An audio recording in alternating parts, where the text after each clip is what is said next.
Жалал Абадтагы жаңы автобустар.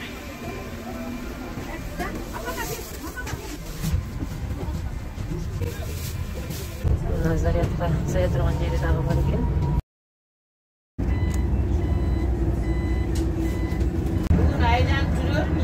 Мындай милициялар дагы текшерип жүрөт экен. Бүгүн чыктыңыздар баке?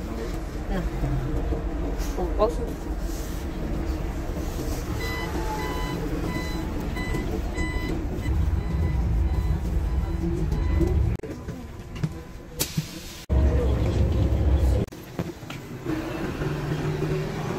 Жалал Абад шаарына берилген автобустук каттамдар бүгүндөн баштап ишин баштаптыр. Бул автобусту Жалал Абад тургундары эмне деп тосуп алып, ичинде эмне деген сөздөр болуп жатат, айтайынбы?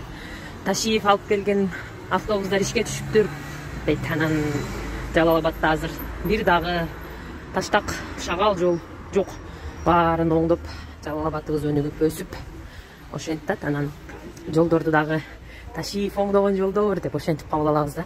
Жолдордун баарын оңдоп, Жалал Абад шаарыбыз өнүгүп өсүп жаткан учуру ар бириңердин областыңарда биздин Ташиевдей ул мырзаңар болушуну каалайбыз. Жолдорду деле бизге Садыр Жапаров эмес, бизге Ташиев оңдоп берди. Эл айтса калп айтпайт. Ар бир областка, ар бир шаарга ушундай бактылуулукту каалайбыз. Жалал Абадка келип, өз көзүңөр менен күбө болуп кетиңиздер. Айрыкча окуучуларга жакшы болду.